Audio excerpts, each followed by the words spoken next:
انشاءاللہ عزیز اس مختصر سے وقت میں آپ تمام کے سامنے ماہ محرم کے تعلق سے کچھ باتیں رکھنے کی کوشش کروں گا، چونکہ جیسا کہ ہم جانتے ہیں ماہ محرم یہ ہجری سن جو کیلنڈر ہوتا ہے اس کا فرسٹ منتھ کاؤنٹ ہوتا ہے، اور یہ حرمت والے مہینوں میں سے ایک مہینہ ہے۔ نبی اکرم صلی اللہ علیہ وسلم نے اس کی فضیلت میں بات بیان کی کہ رمضان کے بعد سب سے افضل روزہ اس کا ہے، اور اس کی 10 تاریخ کا روزہ 1 سال کے گناہوں کا کفارہ ہے۔ تو اگر دیکھا جائے تو کل مکمل طور سے میں نے ساری فضائل اس کے اندر اس ایک جملے کے اندر رکھ دی کہ جو محرم کی فضیلت ہے۔ لیکن محرم کے تعلق سے جیسا کہ ہم تمام لوگ جانتے ہیں کہ لوگ افراط و تفریط کے شکار ہیں، مطلب نت نئی باتیں، عجیب و غریب قسم کے رسومات، عجیب و غریب قسم کے عقائد، عجیب و غریب قسم کے معاملات اور اعمال جیسے یہ مہینہ آتا ہے نظر آنا شروع ہو جاتا ہے۔ بہرحال جدیدیت نے تو ہم دیکھتے ہیں کہ کفر کی، شرک کی اور بدعت کی کمر توڑ کے رکھ دی، ماڈرنزم نے، یاد رکھیے۔ پہلے تو یہ حال تھا جب ہم لوگ چھوٹے تھے، مجھے اچھے سے یاد ہے کہ جب محرم کا مہینہ آ جاتا تھا تو محرم اور سفر یہ 2 مہینوں میں کوئی خوشی نہیں منائی جاتی تھی، کوئی رسومات نہیں منائے جاتے تھے، تو جتنے فنکشن ہالز وغیرہ ہوتے تھے سب مینٹیننس اور ریپیئر کے لیے چلے جاتے تھے، ان کے لیے یہی چھٹی کے دن ہوتے تھے، کیونکہ مسلمان ان 2 مہینوں میں خوشیاں نہیں مناتے، ان کو پتا ہے، تو لہٰذا وہ مینٹیننس ریپیئر ہوتے تھے۔ لیکن اب الحمدللہ جیسے جیسا علمی شعور بھی لوگوں میں آ رہا ہے، اور پھر جدید دور ہی ایسا، یاد رکھیے کہ سب ہر چیز کے لیے انتظار نہیں کیا سکتا ہے، جو صحیح بات ہے لوگ الحمدللہ اس کو لے رہے ہیں، اس پہ عمل کر رہے ہیں، تو لہٰذا بہت سارے یہ قسم کے رسومات تو اب ختم ہو گیا درک، ورنہ بالکل یہ بات بالکل طے تھی کہ ایک مخصوص رنگ کے کپڑے، ایک مخصوص قسم کا چہرہ بنا لینا، اس کے بعد مخصوص قسم کے اعمال جو تقریباً سب کے سب شوق سے، غم سے، خوشی کے خلاف جو چیزیں ہوتی یاد رکھیے وہ سب کی جاتی تھی، یاد رکھیے۔ اور ہم نے تو اپنے بچپن میں اس مہینے کو غم کا مہینہ ہی سنا، اور رونے دھونے کا مہینہ سنا، ماتم کا مہینہ سنا، اور اس کے پیچھے ایک واقعہ یاد رکھیں، اس واقعے کی حقیقت ہے،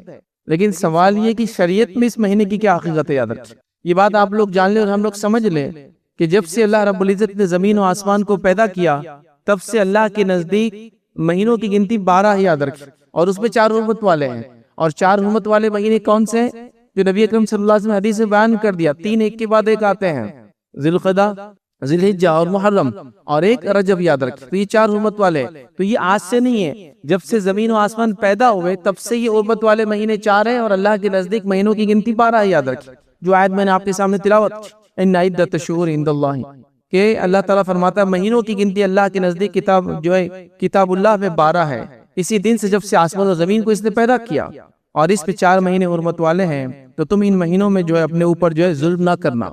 تو یہاں اللہ رب العزت نے اس بات کو بیان کر دیا کہ اللہ کے نزدیک جو حرمت والے مہینے 4 ہیں اور مہینوں کی گنتی 12 ہے، یہ کب سے؟ آج سے نہیں، کسی واقعے کی وجہ سے نہیں، کسی ایک اکرنس سے گھٹنا کی وجہ سے نہیں، کسی خوشی اور غم کے واقعے کی وجہ سے نہیں، جب سے آسمان اور زمین بنے تب سے محرم حرمت والا ہے، تب سے ہی۔ اور اس کے علاوہ اور 3 مہینے یاد رکھیے، 3 تو ایک ساتھ آتے آپ جانتے ہیں، تو یہ حرمت والا ہے، تو کسی واقعے نے، کسی گھٹنا نے یا کسی چیز نے اس کو حرمت والا نہیں قرار دیا، یہ پہلے سے حرمت والا ہے۔ اب قیامت تک ہونے والے کوئی بھی واقعہ اس مہینے کو اچھا یا برا نہیں کر سکتے، یاد رکھیں، اس مہینے کو غم اور خوشی کا نہیں کر سکتے، اس کی حرمت باقی رہیں گی، اس کی حرمت کو ہمیشہ باقی رکھنا، یاد رکھیں، اور جو اس کے فضائل شریعت نے بتا دی وہ فضائل موجود ہے، یاد رکھیں، اور اسی کو ہم کو سمجھنا، اس پہ عمل کرنا ہے، لیکن ہمارے پاس یاد رکھیں شریعت کی بتائے فضائل تو بہت کم ہے، یاد رکھیں۔ جب بھی یہ مہینہ آتا ہے کچھ چند واقعات لوگ سناتے ہیں، اچھا نبی اکرم صلی اللہ علیہ وسلم کے زمانے میں بھی کیا واقعے کی وجہ سے سب چیزیں ہوئی وہ بھی نہیں بتایا جاتا ہے۔ نبی اکرم صلی اللہ علیہ وسلم کے دنیا سے جانے کے بعد یاد رکھیے آپ کے نواسے کی جو شہادت ہے، یقیناً یہ غم کی بات ہے، یقیناً اس بات میں ہم خوش نہیں ہیں، یقیناً ہمیں اس کا غم ہے، یاد رکھیں، یقیناً اس چیز کو ہم برا مانتے ہیں، ٹھیک ہے کہ آل رسول کے ساتھ ایسا کچھ ہو، لیکن اس وجہ سے مکمل طور سے مہینے کو آپ ڈینوٹ کر دے، اس کو حرمت والا قرار دے کہ اس واقعے سے مہینے کی حرمت ہے، اس واقعے کی وجہ سے اب سارا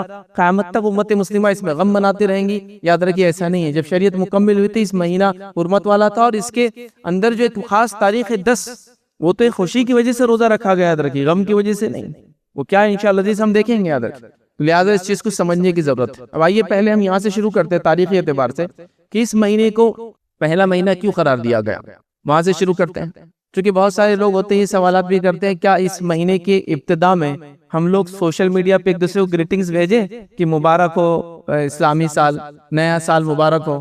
تو یاد رکھیے نبی اکرم صلی اللہ علیہ وسلم کے زمانے میں یہاں سے سال شروع نہیں ہوتا تھا، مہینوں کی گنتی 12 تھی اور 12 تھے، چین میں تھے، ایک کے بعد ایک 12 مہینے چلتے تھے۔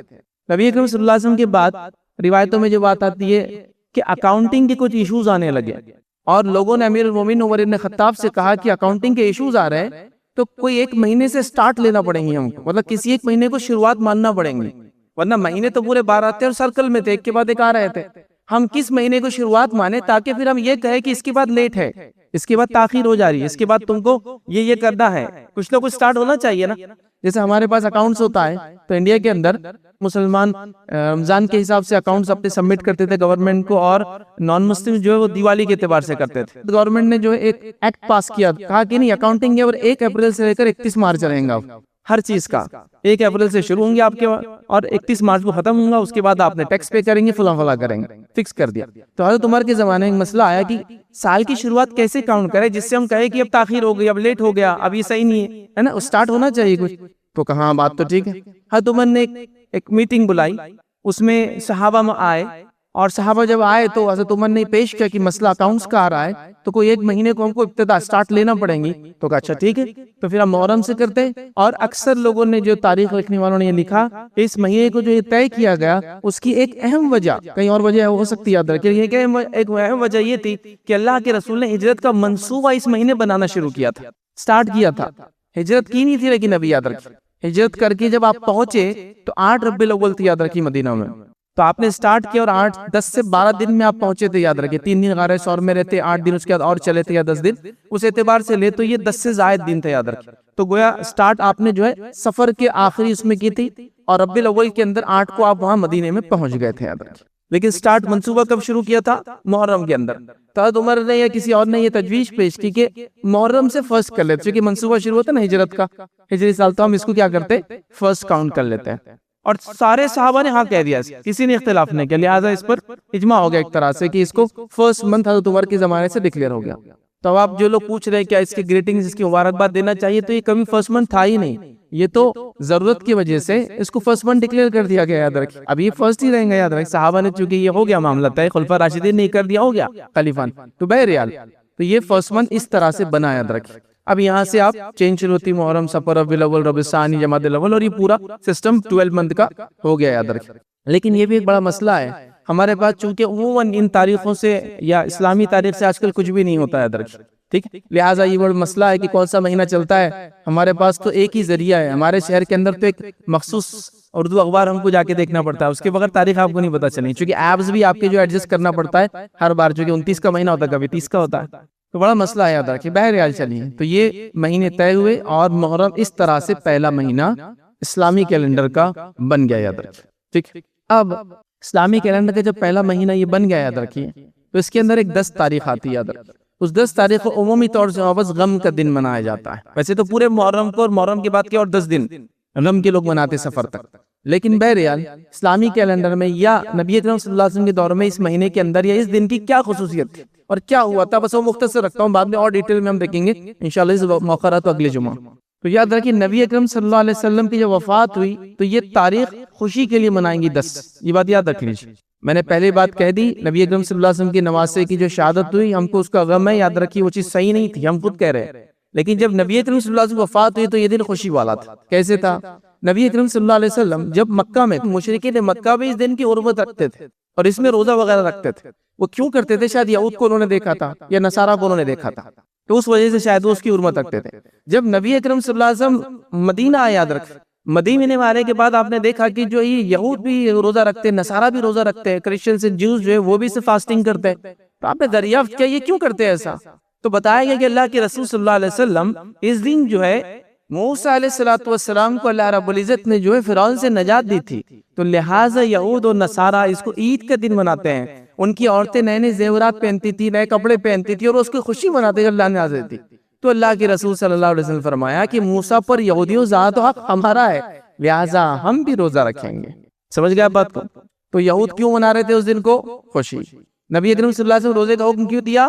تاکہ ایک خوشی جو ہم سے پہلے مسلمانوں کو ملی تھی ہم اس خوشی کے اندر شامل ہو. اس سے پتہ چلتا ہے کہ مسلمان کی اخوت، بھائی چارہ بہت سٹرونگ ہے. یاد رکھیں کہ موسیٰ علیہ السلام کو کامیابی کب ملی تھی؟ نجات ملی تھی. یہودی منا رہے تھے، اللہ کے رسول جب پتہ چلا کہا کہ موسیٰ پر ہمارا ان سے زیادہ ہے، ہم منائیں گے اس کو، مطلب ہم بھی وہ شکرانہ ادا کریں گے. کیا شکرانہ؟ کہ اللہ نے بنی اسرائیل کو نجات دی تھی فرعون کے ظلم اور ستم سے، اور موسیٰ علیہ السلام لے کر ان کو نکل گئے تھے وہاں سے. سمجھ میں آگئی بات؟ تو یہ وجہ تھی۔ اس کے ساتھ ایک اور روایت میں الفاظ آتے ہیں جب آخری وقت اللہ کے رسول صلی اللہ علیہ وسلم یہ کہا کہ اگر میں حیات رہا تو میں یہودیوں کی مخالفت میں ایک نہیں 2 روزے رکھوں گا، تاکہ ان کی مخالفت بھی آ چکی۔ یہودی خوش ہو گئے تھے کہ ارے محمد صلی اللہ علیہ وسلم بھی ہمارے ایسا کرے، تو آپ نے کہا میں ان کی مخالفت میں 2 رکھوں گا، 9 کا روزہ انشاءاللہ عزیز رکھوں گا۔ اور ایک روایت کے اندر یہ الفاظ کے 10 کے بھی 11 کی بھی الفاظ ہے، اگر 9 10 نہ ہو سکے تو 10 11۔ بہرحال یہ روزہ وغیرہ انشاءاللہ عزیز ہم اگلے جمعہ دیکھیں گے، اس کا اور بھی تفصیلات آئیں گی۔ تو بہرحال یہ بات تو بیسیکلی سمجھ میں آ گئی۔ اب آئیے اللہ رب العزت نے اس مہینے کے تعلق سے جو حرمت والا مہینہ، اور 4 حرمت والے مہینوں میں سے ایک ہے، یا کیلنڈر کے اعتبار سے پہلا حرمت والا مہینہ ہے، یہ پہلا آتا ہے، دوسرا رجب آتا ہے، پھر ذی الحجہ آتا ہے، اور معاف کرا ذی القعدہ آتا ہے، اور ذی الحجہ آتا ہے۔ لیکن اگر ایک ساتھ میں دیکھیں تو یہ 3 مہینے ایک ساتھ ایک کے بعد ایک آتے ہیں، یاد رکھیں۔ اور مشرکین مکہ چونکہ 3 مہینے ان کا اکثر یا اس کے اطراف کے قبائل جو لوٹ مار کر کے اپنی انکم کرتے تھے، تو یہ لوگ کیا کرتے تھے، محرم کے مہینے کو سرکاتے رہتے تھے، چونکہ 3 مہینے ایک ساتھ اپنے اس کام سے رکنا، تجارت مطلب ان کا جو روزی روٹی اسی چل لوٹ مار کیسے کریں گے، تو وہ کیا کرتے تھے، اعلان کر دیتے تھے کہ یہ بار محرم سفر کے بعد آئیں گا۔ ایڈجسٹمنٹس مطلب مہینے کو ایکسچینج کر دیتے تھے، کہتے تھے کہ ابھی 2 مہینے جو ہے ایک کے بعد ایک حرمت والے آئیں گے، اب وہ محرم نہیں آئیں گا، آخر محرم آئیں گا سفر کے بعد، سمجھ رہا۔ لیکن جس سال نبی اکرم صلی اللہ علیہ وسلم نے حج کیا، یاد رکھیے اس سال یہ سب برابر ہو چکا تھا، مطلب بالکل زمانہ جو ہے گھوم گھام کا اپنے صحیح جو ہے گردش پر اس سال آ چکا تھا۔ وہ روایتیں بھی انشاءاللہ جیسے ہم دیکھیں گے، تو اس سال یہ فکس تھا۔ اللہ کے رسول نے جب کیا حج تو تب ذی القعدہ، ذی الحجہ، محرم یہ پیدر پہ آ رہے تھے، اور ساری چیزیں ایڈجسٹ ہو چکی تھی، مطلب مشرکین جو گڑبڑ کرتے تھے اس سال نہیں تھی، یاد رکھ۔ اور اس کے بعد تو سلسلہ چلتا رہا، یاد رکھ۔ تو اللہ تعالیٰ نے یہ بات بیان کر دی کہ اللہ کے نزدیک مہینوں کی گنتی 12 ہے، اس میں 4 حرمت والے تھے۔ حرمت والے مہینے کسی مخصوص واقعے کی وجہ سے نہیں ہوئے، یہ اللہ کے پاس جب سے زمین و آسمان بنی تھی اللہ نے دی۔ اب اللہ نے کیوں 4 مہینوں کو حرمت والا بنایا، یاد رکھیے یہ اللہ رب العزت بہتر جانتا ہے، لیکن اللہ تعالیٰ کچھ چیزوں پر فضیلت دیتا ہے، یہ اس کا اپنا طریقہ اور سنت ہے، یاد رکھیے۔ جیسے دنوں میں اگر میں آپ سے کہوں سردار کون ہے دنوں کا، تو آپ کہیں گے دنوں کا سردار جو ہے جمعہ ہے۔ اللہ نے دی نا اس کو فضیلت، کیوں نہیں فضیلت؟ کہا کہ اسی دن آدم بنائے، اسی دن جو ہے آدم علیہ السلام سے کی توبہ قبول ہوئی، اسی دن وہ زمین پہ اتارے گئے، اسی دن جو ہے قیامت آنے والی، تو جمعہ کی اپنی فضیلت، تو جمعہ سردار ہے نا۔ زمینوں کے اندر اللہ تعالیٰ نے جو ہے حرم کو فضیلت دی ہے، بیت المقدس کو فضیلت دی ہے، تو زمینوں میں کسی زمین کو اللہ تعالیٰ نے فضیلت دی ہے، شخصیات میں کسی شخصیت۔ تو اللہ تعالیٰ کا اپنا طریقہ ہے، وہ لوگوں پر دنوں پر مہینوں پر جگہ پر فضیلت دیتا ہے۔ تو اسی طرح یہ 4 مہینے حرمت والے، اب اس میں کیا کرنا ہے، ہم کو ظلم اور زیادتی سے بچنا ہے، جو کہ قرآن نے حکم دیا۔ اللہ تعالیٰ نے کیا فرمایا کہ اس میں 4 مہینے حرمت والے ہیں، اور یہی صحیح دین ہے۔ اللہ فرماتا ہے فَلَا تَظْلِمُوا فِيهِنَّ أَنفُسَكُمْ، تو اپنے نفسوں پر ان مہینوں میں ظلم نہ کرے۔ ہمارا کام کیا، حرمت والے مہینوں میں ظلم نہ کرے، زیادتی نہ کرے، ٹھیک ہے، معصیت اور گناہ کے کام نہ کرے، نیکی میں زیادہ آگے بڑھے۔ تو کیا اس کا مطلب یہ کہ دیگر مہینوں میں ہم گناہ کر سکتے؟ نہیں، دیگر مہینوں میں بھی نہیں کر سکتے، اس مہینے میں بدرجہ اولی ہم کو نہیں کرنا ہے۔ مطلب معصیت گناہ تو ہمیشہ غلط چیز تو غلط ہمیشہ ہے، لیکن ان مہینوں میں بہت احتیاط کرنا ہے، یاد رکھیں۔ حتیٰ کہ مشرکین مکہ بھی ان دنوں کی حرمت رکھتے تھے، یاد رکھیں، دور جہالت میں بھی، اسی لیے تو وہ لوٹ مار کے لیے اپنے مہینوں کو ایڈجسٹ کرتے تھے۔ ان دنوں میں جنگوں کی ابتدا نہیں کرتے تھے کبھی بھی، یاد رکھیں۔ اور نبی اکرم صلی اللہ علیہ وسلم نے بھی ان مہینوں میں جنگوں کی ابتدا نہیں کی، لیکن اگر کوئی آ جائے تو پھر اس کا دفاع تو کیا، لیکن ابتدا نہیں کی اپنے طرف سے۔ حرمت والے مہینے ہماری طرف سے شروعات نہیں ہونا چاہیے، ٹھیک ہے۔ تو بہرحال ان مہینوں کی یاد رکھیں، بڑی حرمت اللہ نے کہا کہ ان مہینوں میں اپنے اوپر ظلم ہم نہ کریں، یاد رکھیں، ٹھیک۔ اب آگے بڑھتے ہیں، یاد رکھیں نبی اکرم صلی اللہ علیہ وسلم فرماتے ہیں، متفق علیہ روایت ہے، اور متفق علیہ مطلب صحیح بخاری اور صحیح مسلم کی روایت، آپ نے فرمایا کہا بے شک زمانہ گھوم گھام کر اسی حالت پر لوٹ آیا ہے جس پر وہ اس وقت تھا جب اللہ تعالیٰ نے آسمان اور زمین کی تخلیق فرمائی تھی۔ تو کیوں کہا گھوم گھام کر آ چکا ہے؟ کیونکہ مشرکین مہینے کو شفٹ کرتے تھے محرم کو، تاکہ وہ 3 مہینے لوٹ مار سے نہ رکنا پڑے بول کر اس سال محرم سفر کے بعد آئیں گا اعلان کرتے تھے۔ تو اللہ کے رسول کا سب برابر ہو کے اب صحیح جگہ آ چکا ہے زمانہ۔ سال کے 12 مہینے جن میں 4 حرمت والے ہیں، 3 لگاتار آتے ہیں، یعنی ذی القعدہ، ذی الحجہ اور محرم، اور ایک رجب، یاد رکھیں۔ تو لہٰذا یہ 4 حرمت والے مہینے ہیں، ہمیں اس میں ظلم و زیادتی نہیں کرنا ہے، اور محرم کی سب سے پہلی فضیلت ہے کہ یہ حرمت والا مہینہ ہے، ٹھیک ہے۔ اور اس کے انشاءاللہ ہم 7 فضائل دیکھیں گے کل، آج ہی نہیں اگلے جمعہ بھی انشاءاللہ ملا کر۔ تو اس کی پہلی فضیلت یہ حرمت والا ہے، لہٰذا حرمت والوں میں جو مہینوں میں جو کام کرنا ہے وہ کرنا ہے، گناہ اور معصیت سے بچنا ہے، اور نیکی میں اضافہ کرنا ہے۔ جسے میں کہوں گا فرائض تو کرتے ہی ہم لوگ، نوافل میں اضافہ کرنا ہے۔ اب وہ کیسے ہو سکتا ہے نوافل میں اضافہ؟ آپ نفل نمازوں کے ذریعے کریں، نفل روزوں کے ذریعے کریں، صدقات کے ذریعے کریں، اور دیگر سارے عمل جو آپ کرنا چاہتے ہیں، ایڈ کرنا چاہتے ہیں ان مہینوں میں، آپ بالکل ایڈ کر سکتے ہیں، اس میں کوئی مسئلہ اور کوئی حرج نہیں ہے۔ اسی طرح اس مہینے کی جو دوسری فضیلت جو ہمیں ملتی ہے، یاد رکھیے روایتوں میں، یاد رکھیے وہ یہ ہے کہ ان مہینوں میں ہمیں اپنے آپ پر ظلم نہیں کرنا ہے. جیسے کہ قرآن کی آیت ہم نے دیکھی تھی، اس میں اللہ نے فرمایا فَلَا تَظْلِمُوا فِيهِنَّ أَنفُسَكُمْ، کہ ہم لوگ اس مہینے میں اپنے نفس پر ظلم نہ کریں. تو لہٰذا ہمیں اس مہینے میں ظلم اور زیادتی سے بچنا چاہیے. یاد رکھیے قتادہ رحمۃ اللہ علیہ اس کے تعلق سے فرماتے اور کہتے ہیں کہ حرمت والے مہینے میں ظلم کرنا دیگر ماہ کی بنسبت ظلم کرنے سے زیادہ گناہ اور غلطی کا کام ہے. مطلب وہ کہتے ہیں کہ دیگر مہینوں میں گناہ کا گناہ ملتا ہے، لیکن ان مہینوں میں کرنا یہ زیادہ غلط کام ہے، یہ زیادہ گناہ کا باعث، زیادہ سزا کا انسان مستحق ہوں گے، اس سے بچنا چاہیے. پھر فرماتے اور کہتے ہیں اگرچہ ظلم کرنا ہر حال میں عظیم گناہ ہے، مگر اللہ اپنے امر میں سے جسے چاہتا ہے جو ہے عظیم بنا دیتا ہے. تو گناہ تو وہ کہہ رہے ہیں ظلم تو ہمیشہ گناہ ہے، لیکن اللہ چاہتا ہے جس مہینے کو اس نے فضیلت دی تو لہٰذا اس میں اور بڑا گناہ ہے. تو لہٰذا ان ماہ کے اندر ہمیں ظلم اور زیادتی سے بچنا چاہیے. یاد رکھیں ہمیں کوئی غلط کام نہیں کرنا چاہیے، ہمیں جو اپنے زندگی کو بدلنے کی کوشش کرنا چاہیے. اور یہ بات بڑی اہم ہے، یاد رکھیں اگر ان 4 حرمت والے مہینوں کو بھی ہم یاد رکھیں اور اپنی نفس کو ظلم و زیادتی سے ہم بچانے لگے تو یاد رکھیں جو آدمی 90 دنوں تک 3 مہینے تک اپنے آپ کو ظلم و زیادتی سے بچائیں گا، انشاءاللہ عزیز امید نہیں کہ اگلی وہ زندگی پھر گناہ کریں گا. پھر تھوڑا بڑا کچھ گڑبڑ ہونے لگے تو پھر رجب کا مہینہ آ جائے گا، پھر تھوڑا سا اپنی اصلاح کریں گا، پھر اس کے بعد جو ہے 3 مہینے اس کے بعد آنے والے. تو لہٰذا یہ ہم کو اپنے آپ کو سدھارنے کا موقع یاد رکھیں جو اللہ رب العزت نے دیا ہے. لیکن جیسا میں نے کہا نا، چونکہ اسلامی کیلنڈر کا کوئی سسٹم ہی ہمارے پاس نہیں، تو کب یہ مہینے آ کر جاتے ہیں پتہ بھی نہیں چلتا ہے. ہاں جب وہ تھوڑا سا حج کا سیزن آئے تو پتہ چلتا ہے کہ ذی الحجہ چل رہا ہے، ذی القعدہ تو بس ایسے ہی چلا جاتا ہے.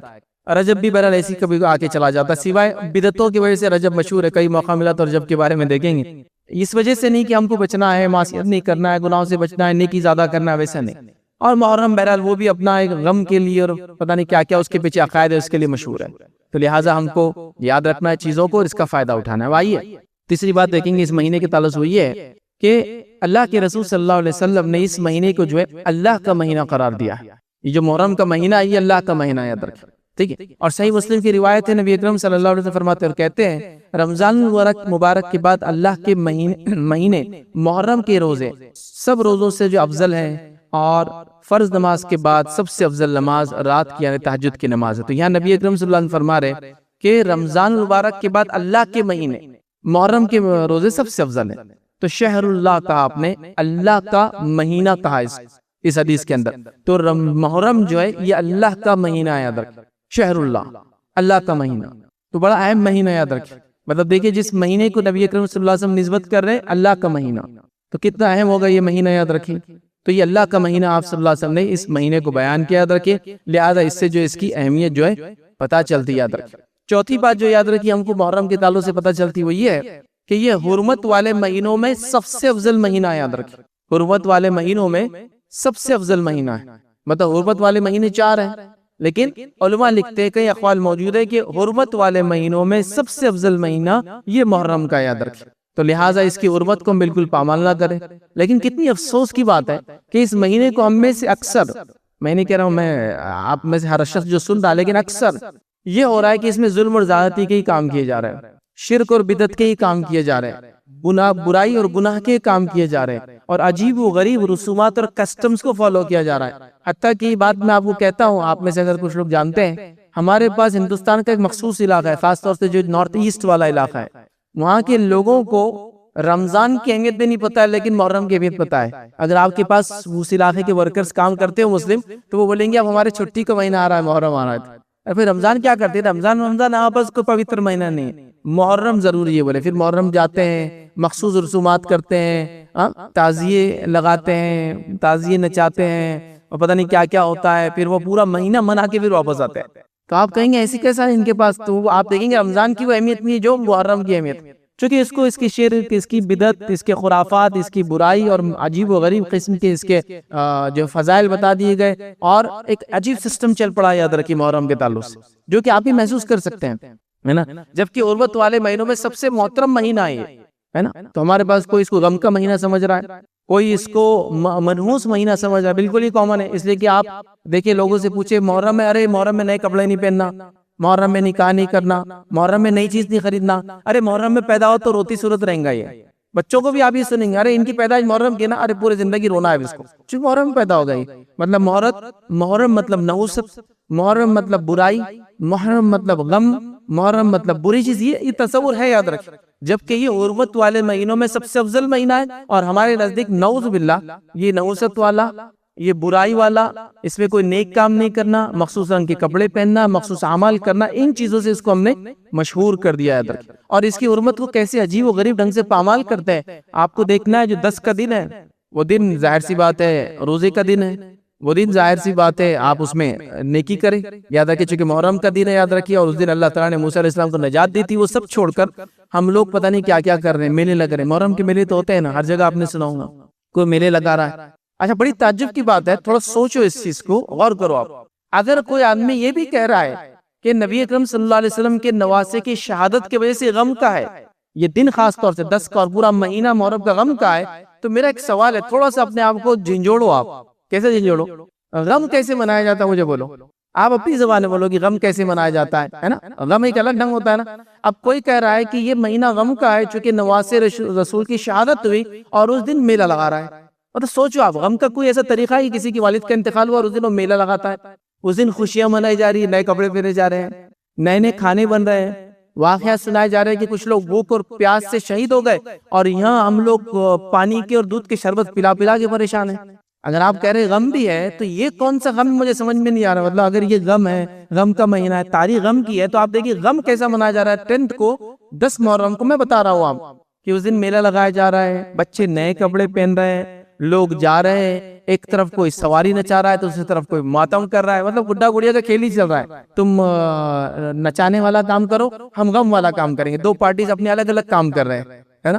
پبلک جا کے اس کو دیکھ رہی ہے اور ایک انجوائمنٹ پورے اس میں ماحول میں چل رہا ہے۔ ابھی تو گورنمنٹ ڈکلیئر ہالیڈے بھی، یاد رکھیے اس دن بہرحال نیشنل ہالیڈے، یاد رکھیے۔ دیکھیے اٹل بہاری واجپئی صاحب کی جو بی جے پی کی لاسٹ سرکار تھی، اس نے 2 چھٹیاں ایڈ کی تھی، 10 محرم اور 12 ربیع الاول، تو 2 ان کے ایجنڈا میں تھے۔ بہرحال جب سے 2 چھٹیاں ایڈ ہو گیا، اس سے پہلے نہیں ملتی تھی۔ بہرحال تو اب تو نیشنل ہالیڈے، تو چھٹی منائی جا رہی ہے، یاد رکھیں۔ تو اگر غم بھی ہے تو غم منانے کا کچھ طریقہ ہوتا ہے، ہر جگہ ہوتا ہے نا۔ یہ غم منانے کا طریقہ ہے، شہادت کے نام پہ ناچ، شہادت کے نام پہ میلہ، شہادت کے نام پہ نئے کپڑے، شہادت کے قصے سنائے جا رہے کہ اتنے دن سے پیاسے تھے اور ہم لوگ جو ہے لوگوں کو شربتیں پلا رہے ہیں۔ مطلب اگر کوئی کہے کہ فلاں آدمی آج تکلیف سے وہ بنا تھا، تو آدمی غم میں وہ کوئی چیز رک جاتا ہے۔ جیسے کہ اللہ کے رسول نے کہا کہ اللہ تعالیٰ نے بنی اسرائیل کو، موسیٰ علیہ السلام کو آزادی دی تھی، یہ خوشی منا رہے، تو ہم بھی شکرانہ ادا کریں گے روزہ رکھ کر، ہم پارٹ بنے اس خوشی کا۔ تو یہ غم کس نام پہ، یاد ہے کہ عجیب و غریب ڈھنگ ہے نا غم منانے کا۔ مطلب آپ تعجب کریں گے، امت مسلمہ کو لوگوں نے ان کے بڑی بڑی شخصیات کے موت پر غم کے نام پر خوشیاں منانے لگائی۔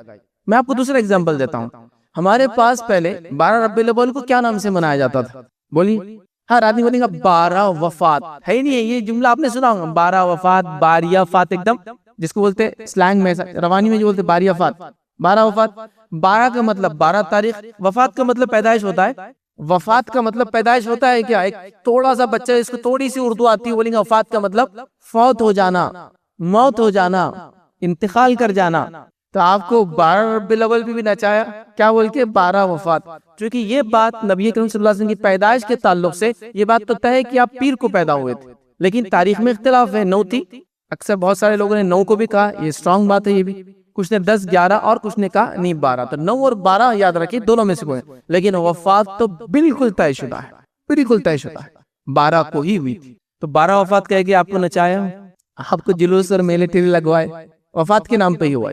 22 رجب کو کونے منائے جاتے ہیں، نا، وہ بھی خوشی کا ہے، ایک بڑا مٹھائی وغیرہ بنانے کا ہے۔ اس دن امیر معاویہ کی جو ہے انتقال ہوا تھا، آپ دیکھ رہے ہیں امیر معاویہ کا انتقال ہوا تھا۔ تو یہ آپ دیکھیے، ہر کسی نہ کسی بڑی شخصیت کے انتقال پر انہوں نے غم کے نام پر امت مسلمہ کو نچوایا اور خوشیاں منانے لگائی، یاد رکھیں۔ یا آپ دیکھیے پورا ایک کے بعد ایک اب تاریخوں کو اٹھائیے جو جس میں بدعتیں کی جاتی ہے، اور اس کے پیچھے کا بیک گراؤنڈ، اس کے پیچھے کا واقعہ آپ ڈھونڈنے کی کوشش کیجیے، تو آپ کو یہ ملے گا اس کے پیچھے کوئی نہ کوئی بڑی شخصیت کی وفات ہے، اور چونکہ ہم کھل کر خوشی نہیں منا سکتے تھے اس کی وفات کی، اس شخص کی، تو لہٰذا چھپ کر خوشیاں منائی گئی۔ اب کیوں خوشیاں منائی گئی آپ سب جانتے ہیں، اس لیے کہ ظاہر سے تو خوشی کون مناتا ہے ایک شخص کے، ایک صحابی کے انتقال پر؟ ظاہر سی بات ہے ایمان والا نہیں ہو سکتا۔ ہے نا، منافق ہو سکتا ہے. اب وہ کھل کر تو نہیں منا سکتا ہے، تو آپ کو ایک دوسرے شکل میں دے دی تاکہ آپ بھی اس کی خوشی میں شامل ہو جائے غم کے نام پر.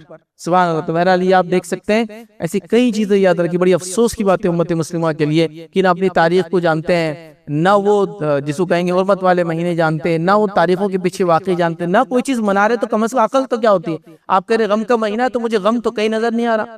ابھی محرم شروع ہو جائیں گے تو میں سمجھتا ہوں وہ بیکریاں جو ہے آپ کی اوونز خالی نہیں ملنے والی. آپ چونکہ وہ لوگ شہید ہوئے تھے نا 10 دن بھوکے رہ کے، تو آپ کھا کر جس کو کہیں گے اپنے آپ کو شہادت کی طرف لے جائیں گے. ابھی وہ بننا چالو ہو جاتے ہیں، کچھ مخصوص قسم کے بسکٹ، پھر مخصوص قسم کی روٹیاں، مخصوص قسم کے میٹھے، مخصوص قسم کے چاول، مخصوص قسم کی اس کے بعد جس کو کہتے ہیں کھانے، اور وہ کھائے جا رہے ہیں. اور قصہ کیا سنا جا رہا ہے؟ غم کا.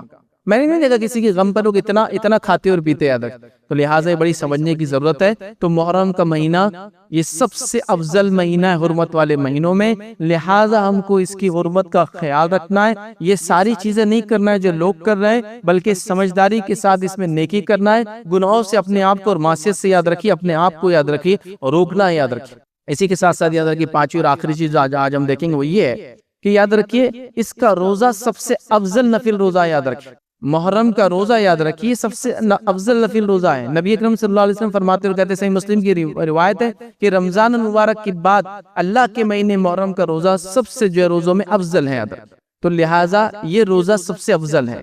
تو لہٰذا آپ میں سے اگر کچھ لوگ روزہ رکھنا چاہے تو ضرور اس مہینے کے اندر روزہ رکھیں. پورا مہینے کا روزہ نہیں یاد رکھیں. لیکن یہ روایتوں میں یہ بات بھی آتی ہے کہ رمضان کا مہینے کا روزہ بھی فرض نہیں ہوا تھا، تب تک آپ کثرت سے اس میں روزے رکھتے تھے. بعد میں ایک روایت میں آپ نے کہا جو رکھنا چاہے رکھے، جو افطار کرنا چاہے کرے.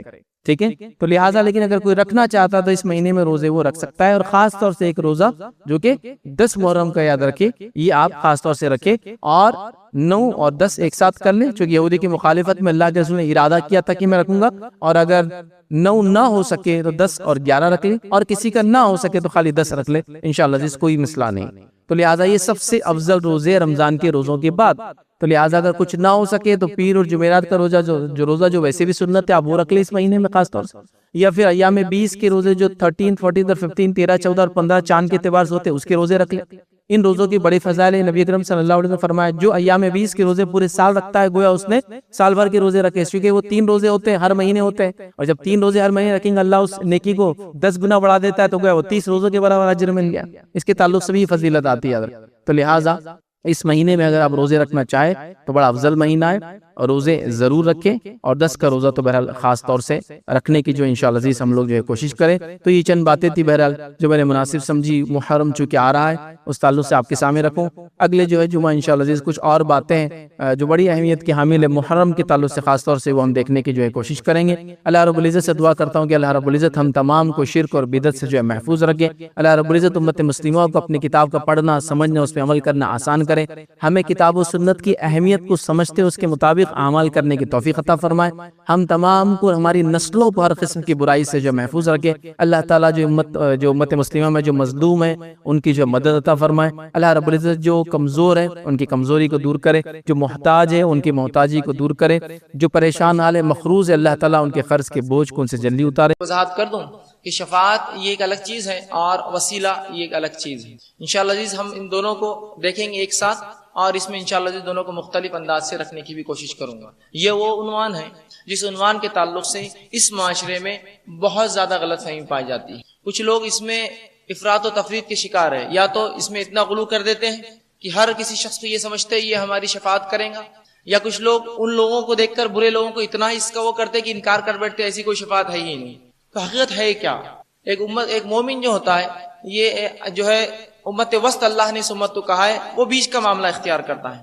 تو آئیے ہم آج دیکھتے ہیں حقیقت میں شفاعت ہے کیا، وسیلہ کس کو کہتے ہیں، اس کی حقیقت کیا ہے، کیا اس کی سچائیاں کیا ہے، اور کیا اس میں غلو ہے، کیا اس میں لوگوں نے زیادتی کی ہے، اور کس معاملے میں ہم کمزور پڑے ہیں. تو سب سے پہلی چیز تو یہ شریعت اسلامیہ میں اکثر یہ ہوتا ہے کہ لوگ بدعت ایجاد کرتے ہیں، نئے نئے کام کرتے ہیں، لیکن کہیں نہ کہیں اس کی بنیاد ہوتی ہے، اس بنیاد کو لے کر وہ نیا کام کو ایجاد کرتے ہیں. تو شفاعت اور وسیلہ بھی یاد رکھیے اس کی حقیقت ہے، لیکن لوگوں نے اس کو لے کر اس کی بنیادیں تو لے لی، لیکن جس طریقے سے رسول اللہ صلی اللہ علیہ وسلم نے اور صحابہ نے عقیدہ رکھا اس عقیدے کو چھوڑ کر ایک منمانا عقیدہ لا لیا. گو نام تو وہی ہے شفاعت اور وسیلہ، لیکن اس کے پیچھے جو عقیدہ آج اس دور میں رکھا جا رہا ہے وہ عقیدہ رسول اللہ صلی اللہ علیہ وسلم سے ثابت نہیں. یاد رکھیے جو آج چل رہا ہے عمومی طور سے. انشاءاللہ صحیح عقیدہ کیا ہے اور باطل عقیدہ کیا ہے، دونوں کو آپ کے سامنے جو اس مختصر سے وقت میں رکھنے کی جو ہے میں کوشش کروں گا. سب سے پہلی چیز تو یہ شفاعت ہے کیا. شفاعت کس چیز کو کہتے ہیں؟ عربی زبان میں شفاعت جو ہے شین فے عین یہ لفظ اس کا مصدر ہے، اس سے آتا ہے اور اس کا معنی ہوتا ہے جوڑنا، ملانا یا نزدیکی کرنا، یا اس کو جو ہے شفع کہتے ہیں، یہ جس کو کہتے ہیں ایون نمبرز، یا جس کو کہتے ہیں جفت، جس کو کہتے ہیں جس طرح سے 2 اور 4 اور 6 جفت نمبر ہے، اسی طرح طاق نمبر ہوتے 1 3. تو شفع کہتے ہیں ان نمبر کو جو جفت ہوتا ہے، اس لیے کہ جفت نمبر طاق نمبر کو جوڑ دیتے ہیں. تو شفیع کہتے ہیں جو جوڑتا ہے، نزدیکی اختیار کراتا ہے، نزدیک پہنچاتا ہے یا دونوں کو ملاتا ہے، اس کو شفیع کہتے ہیں. اور اسی سے لفظ شفاعت آتا ہے.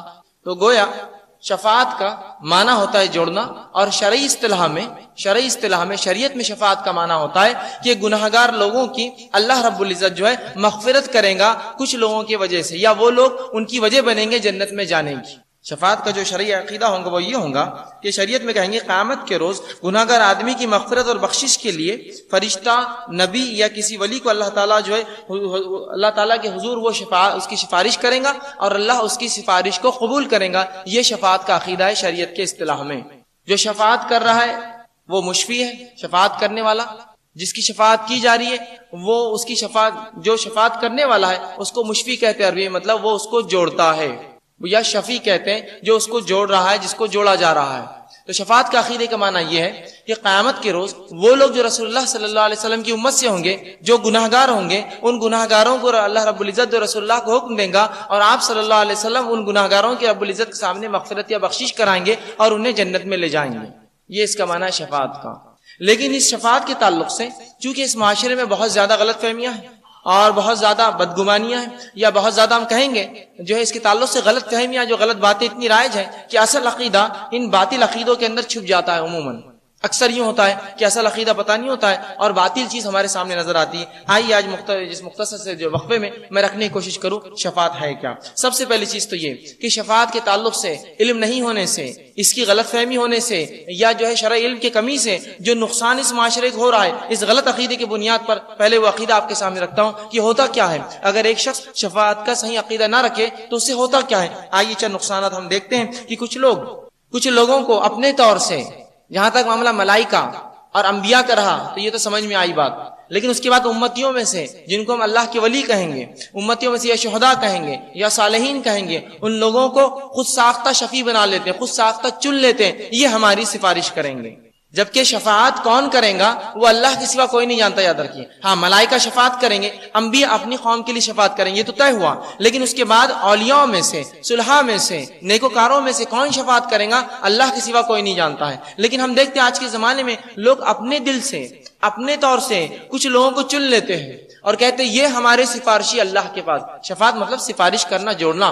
تو یہ ہمارے سفارشی اللہ کے پاس، اور ان کو چن لیتے ہیں. اور جب ان کو وہ خود ساختہ چن لیتے ہیں، اپنے منمانے ڈھنگ سے چن لیتے ہیں، زندہ ہو یا مردہ ہو، یہ ہماری سفارش کریں گے. پھر ہوتا کیا ہے، پھر ان کے پیچھے وہ لگ جاتے ہیں، ان کے پیچھے دنیا میں چل پڑتے ہیں، اور تمام وہ عقیدے جو اللہ کے تعلق سے ہونا چاہیے وہ عقیدے ان لوگوں کے تعلق سے رکھنا شروع کر دیتے ہیں. تمام وہ عقائد جو اللہ کے تعلق سے ہونا چاہیے وہ ان لوگوں کے تعلق سے رکھنا شروع کر دیتے ہیں. تو آئیے ہم دیکھتے ہیں اس معاشرے میں اس کا غلط عقیدہ ہونے سے شفاعت اور وسیلے کا نقصان کیا ہوتا ہے. سب سے پہلی چیز تو یہ کہ جب ایک انسان خود ساختہ کسی کو اپنے دل سے اپنا یہ کہتا ہے کہ یہ میری شفاعت کرے گا، یہ میرا مشفی ہے، اس کے ذریعے میں اللہ سے جڑ جاؤں گا، اللہ میری مغفرت کرے گا، جب یہ سوچ لیتا ہے تو پھر وہ اللہ رب العزت اس کی شریعت اور تمام چیزوں سے بے باک ہو جاتا ہے، دستبردار ہو جاتا ہے، اور کہتا ہے بس اب میں نے فلاں کا دامن تھام لیا، فلاں کے پیچھے میں لگ گیا، فلاں کو میں نے پکڑ لیا، اب یہ میرا بیڑا جو ہے پار کر دیں گے، یہ میرا معاملہ حل کر دیں گے، یہ اللہ کے نزدیک میری سفارش کر لیں گے، اور یہ جو ہے مجھے جنت دلا دیں گے.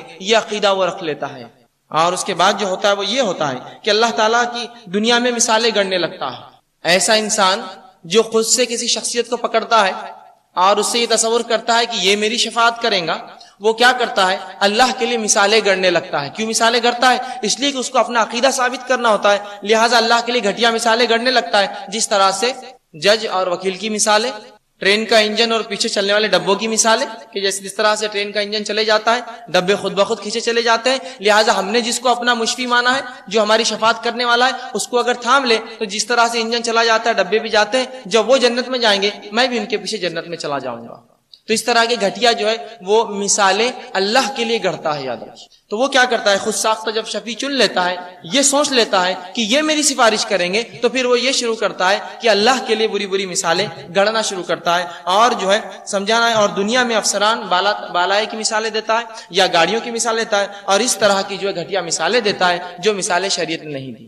دوسرا جو معاملہ ہوتا ہے، جو غلطی اس سے ہوتی ہے، جب وہ خود ساختہ کسی کو اپنا مشفی بنا لیتا ہے اور یہ سمجھتا ہے کہ یہ میری شفاعت کرے گا، یہ میری سفارش کرے گا، تو شفاعت کا امیدوار خود یہ طے کر لیتا ہے کہ فلاں بزرگ یا فلاں ولی شفاعت کے منصب پر فائز ہے، سیلف اٹیچڈ کر دیتا ہے اس کو، وہ خود یہ سمجھ لیتا ہے یہ میری شفاعت کریں گے۔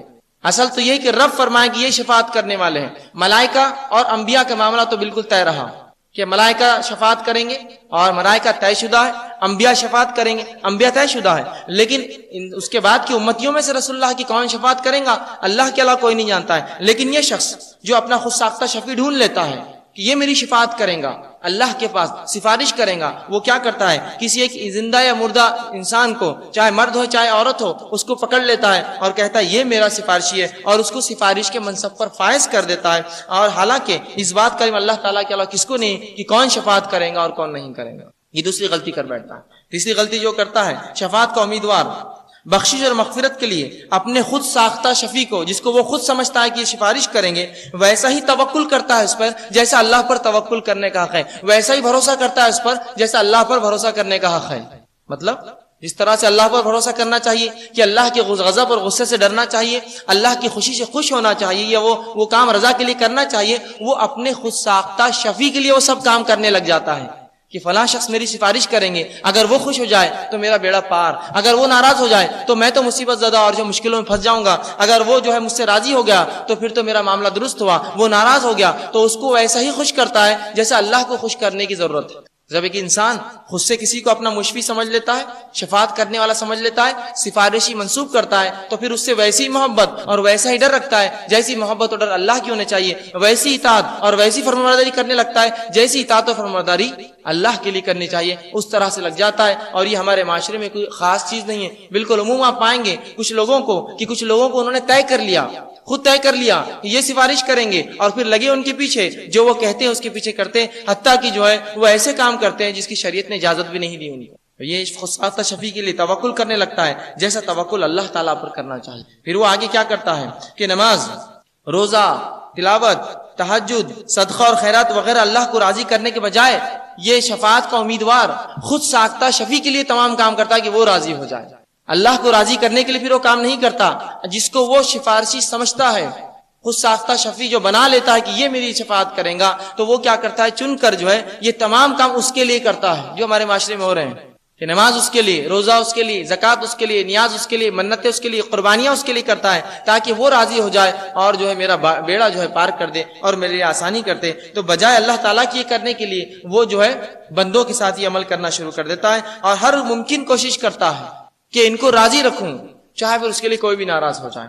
اسی طرح جو ہے شفاعت کا امیدوار اپنے خود ساختہ شفیع کو جب آخرت میں اپنا کارساز تسلیم کر لیتا ہے تو دنیا کے تمام معاملوں میں بھی اس کو کارساز تسلیم کر لیتا ہے کہ اگر کوئی دکان بھی کھولنا ہے تو بابا آپ بتائیے تو دکان کھولیں گی ورنہ نہیں کھولیں گے۔ گو اس کی فیلڈ بھی نہیں ہے کہ وہ تجارت کے تعلق سے جانتا بھی نہیں، لیکن اس سے مشورے لیے جائیں گے، کیونکہ جب اس نے آخرت میں اس کو اپنا سفارشی مان لیا تو دنیا کے اندر تو تمام معاملات میں اس کو اپنا سفارشی سمجھتا ہے اور ہر معاملے اس سے پوچھ کر اور اس کو وہ سمجھ کر اور اس کو بڑا سمجھ کر اس سے پوچھتا ہے، اور جب تسلیم کر لیتا ہے پھر دنیاوی معاملات میں بھی پھر بھروسہ کرنے لگتا ہے، اور یوں دنیا بھی مصائب اور مشکلات اور تکلیفیں اور بیماریوں میں اللہ کو چھوڑ کر اس کو پکارنے لگتا ہے۔ جب یہ تصور کر لیتا ہے کہ آخرت میں یہ مدد کرنے والے ہیں تو پھر دنیا کے اندر بھی کیا کرتا ہے، تمام چیزیں انہی سے پکارتا ہے، مدد کو انہی کو آواز دیتا ہے، اسی طرح حاجت روائی کو انہی کو آواز دیتا ہے، مشکل کشائی کے لیے اپنی مشکلوں کو حل کے انہی آواز دیتا ہے، دستگیری کی تمام چیزوں کے لیے، پھر جو اولاد کے لیے اور مال کے لیے اور تمام چیزوں کے لیے انہی کو آواز دیتا ہے۔ جب یہ طے کر لیتا ہے کہ قیامت میں یہ میری سفارش کریں گے تو ظاہر سی بات دنیا کے اندر بھی یہ لوگ جو ہے میرا تمام جو ہے کام کر سکتے ہیں، میرا بیڑا پار لگا سکتے ہیں، اس طریقے عقیدے بنانا شروع کرتا ہے۔ اسی طرح جو ہے آخرت اپنے خود ساختہ شفیع اور سفارشی کو دنیا میں اپنا حاجت روا اور مشکل کشا جو ہے تسلیم کر لینے کے بعد وہ اس کی ناراضگی کو اسی طرح لیتا ہے جیسے اللہ کی ناراضگی، اس کے خوش ہونے کو اسی طرح لیتا ہے جس طرح سے اللہ کا خوش ہونا۔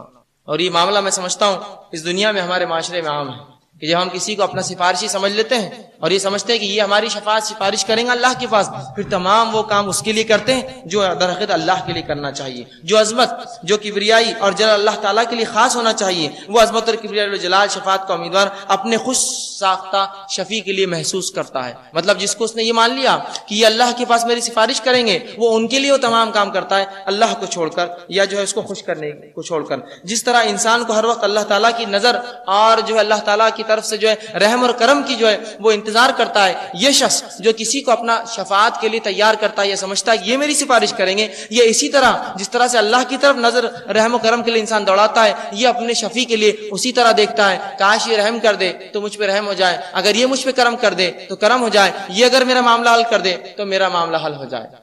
تو جب وہ یہ سمجھ لیتا ہے یہ سب کچھ ہے تو پھر دنیا میں جو ہے اسی کے لیے کرم اور اسی کے رحم کے لیے جو ہے وہ اس کے پیچھے پڑا رہتا ہے، اللہ کو چھوڑ دے۔ اسی طرح جو ہے خود ساختہ شفیع کو اللہ تعالیٰ کی تمام صفات سے متصف کر دیتا ہے، اور اس کے بعد انسان جو اللہ تعالیٰ کی جگہ اپنے سارے معاملات کو اس کو جو ہے مختار کل سمجھتا ہے۔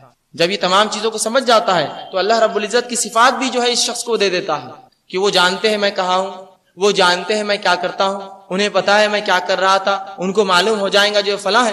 اور یہ مثالیں آپ دیکھتے ہیں بہت سی بار ہوتی ہیں۔ ایک شخص کہنے لگے کہ یہ ہمارے جو ہے سفارشی اللہ کے پاس، کسی نے کہا ایسی کیا دلیل کی سفارشی ہے، تو کہا یہ دل کی باتیں جانتے ہیں۔ دیکھیے اب اللہ کی صفتیں اس کو دینا شروع کر دی، کہا ہم فلاں کام نہیں کر سکتے، ان کو پتا چل جاتا ہے۔ اور کسی نے کہا کیا کیا ایسا یا کیا عمل ہے جو وہ جانتے ہیں تمہارے بارے میں، تو کہا میں کل شام گیا اور جب ان سے ملاقات کی تو مجھ سے انہوں نے کہا آج تم نے نماز نہیں پڑھی۔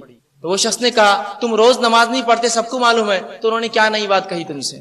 یہ ہوتا ہے، ایسے لوگ یہی کرتے ہیں۔ ادھر آؤ، ایک خاص بات کہوں گا تم سے، ہاتھ پر میرے بیعت کر لو۔ کیا خاص بات ہے؟ کسی کو کہنا مت کبھی زندگی میں، بولتا ہاں کہو مت لا الہ الا اللہ محمد رسول اللہ، بولنا نہیں کسی کو، چلے جاؤ، یہی راز دفن ہے بس، اور اسی پہ لگے ہیں لوگ۔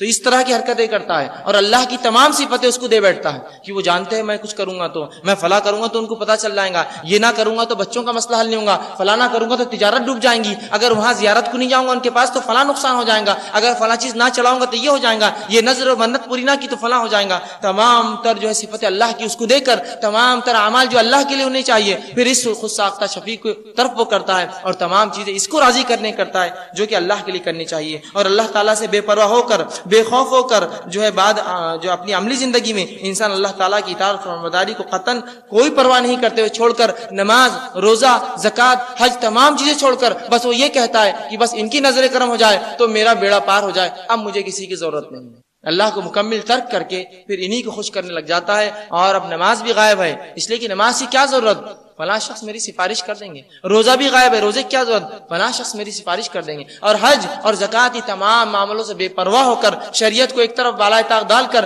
جو ہے اپنے آپ کو جو ہے دنیا کے اندر ہی جو جنتی سمجھتا ہے، اور یہ سمجھتا ہے فلاں شخص کو اگر خوش کر دیا تو میرا بیڑا پار ہو گیا، اب مجھے کسی اعمال کی ضرورت نہیں رہی۔ تو یہ نقصان ہوتا ہے جب ایک شخص شفاعت کا صحیح عقیدہ نہیں رکھتا۔ سفارش کا عقیدہ ہے کیا، یہ کیا چیز ہے، یہ کیسی ہوں گی، یہ ہم نہیں جانتے۔ اس کی وجہ سے یہ تمام جو غلط فہمیاں اس جو ہے ہم دیکھتے معاشرے میں رائج ہو چلی ہے۔ اسی طرح جو ہے اللہ رب العزت نے اس چیز کی وضاحت کی اپنی کتاب میں کہ شفاعت ہے کیا، یہ عقیدہ ہے کیا، اس کی بہت وضاحت کی، اور اللہ رب العزت قرآن میں فرماتا ہے اور ایک مقام پر یوں کہتا ہے وَاتَّقُوا يَوْمًا لَا تَجْزِي نَفْسٌ عَن نَفْسٍ شَيْئًا، کہ ڈرو اس دن سے جس دن کوئی انسان دوسرے انسان کے کام نہیں آئے گا، وَلَا يُقْبَلُ مِنْهُ عَدْلٌ، اور ان سے کوئی بدلہ نہیں لیا جائے گا، وَلَا تَنفَعُهَا شَفَاعَةٌ، اور اس روز کوئی شفاعت کام نہیں آئے گی۔ تو اللہ رب العزت کی وضاحت کر رہا ہے شفاعت کا عقیدہ تو ہے لیکن ان کے کام نہیں آئیں گی۔ اہل کتاب کے تعلق سے یہ آیت نازل ہوئی تھی۔ اہل کتاب یہ تصور کرتے کہ ہم انبیاؤں کی اولاد سے ہیں، شہداء اور صالحین کی اولاد سے ہیں، اور ان کو یہ الزام تھا کہ ہم قیامت دن اگر جائیں گے بھی جہنم میں تو ہمارے آبا و اجداد ہمیں ضرور نکال کے جہنم سے جنت میں لے جائیں گے۔ تو اللہ رب العزت نے کو واضح کر دیا اور کہا کہ اس دن کو یاد کر لو اہل کتاب کہ جس دن کوئی نفس کسی نفس کے کام نہیں آئیں گے، اور تم سے کچھ بدلہ بھی نہیں لیا جائے گا، فدیہ بھی نہیں لیا جائے گا چھوڑنے کے لیے، اور کوئی شفاعت قبول نہیں ہے، وَلَا هُمْ يُنصَرُونَ، اور تم مدد بھی نہیں کی جاؤ گے۔ تمام راستے جو ایک انسان اللہ کو خوش کرے بغیر سوچتا ہے کہ ان راستوں سے شاید میں جہنم سے نکل کے جنت میں جاؤں، پورے راستے اللہ نے بند کر دیے۔ پہلا راستہ انسان جو سوچتا ہے وہ یہ ہے کسی سے مدد یا پکار کر لوں گا۔ اللہ نے کہا کوئی نفس دوسرے نفس سے قیامت دن کام نہیں آئے۔ دوسرا عقیدہ جو انسان رکھتا ہے کہ کچھ دے کر چھوٹ جاؤں گا، قیامت کے روز کچھ دے کر بھی چھوٹ نہیں سکتا انسان جہنم سے، یاد رکھیے۔ رسول اللہ صلی اللہ علیہ وسلم فرماتے ہیں اللہ رب العزت جنتیوں کو جنت میں اور جہنمیوں کو جہنم میں ڈالنے کے بعد ایک آدمی کو، شخص کو جہنم سے نکالیں گا اور پوچھیں گا میرے بندے میری جہنم کیسی ہے؟ وہ کہیں گے اللہ بہت سخت ہے، بہت برا ٹھکانہ، بہت بری جگہ ہے۔ اللہ کہیں گے کہ اگر میں تجھ سے اگر یہ کہوں کہ تو زمین و آسمان بھر کے سونا دے دے تو میں تجھے جہنم سے آزاد کروں، تو کیا تو یہ کریں گا؟ وہ کہیں گا اللہ ہاں بالکل کروں گا۔ اللہ کہیں گا تو نے جھوٹ کہا، اس لیے کہ دنیا میں اس سے آسان کام دیا تھا وہ کر کے نہ آیا، اور آج کہتا ہے زمین و آسمان بھر کے سونا دوں گا، حکم ہوا اسے جہنم میں پھینک دیا جائے گا، تو کوئی فدیہ نہیں لیا جائے گا۔ پھر اللہ نے فرمایا اور جو ہے ولا تنفع شفاعہ، اور کسی کی سفارش بھی نہیں چلیں گی۔ یہ تو ذریعہ ہے جس ذریعے سے انسان کام کرتا ہے، کسی کی سفارش بھی نہیں چلیں گی، ولا ہم ینصرون، اور مدد بھی نہیں کیے جائیں گے، ایکسٹرنل ہیلپ بھی نہیں آ سکتی ہے۔ یہی چار چیزیں جو انسان مصیبت میں کر سکتا ہے۔ کیا کیا کر سکتا ہے؟ اگر آپ کسی جگہ پھنس گئے تو سب سے پہلے آپ کرتے ہیں کسی کو آواز دیتے بھائی صاحب میری مدد کرو، وہ نہ ہوا تو کہتے کچھ لے دے کر چھوڑ دو، وہ نہ ہوا تو کہتے فلاں کا میں رشتہ دار ہوں، فلاں میرا بڑا ہے، فلاں میرا چھوٹا ہے، اور وہ بھی نہ ہوا تو کہیں فون کر کے مدد کو پکارتے ہیں۔ یہ چاروں ہی ذرائع مدد کے اللہ نے کہا اہل کتاب سے چاروں ذریعے بند ہو جائیں گے تمہارے لیے اگر تم اللہ اس کے رسول یا جو ہے میرے رسول کی اطاعت کر کے نہ آؤ گے۔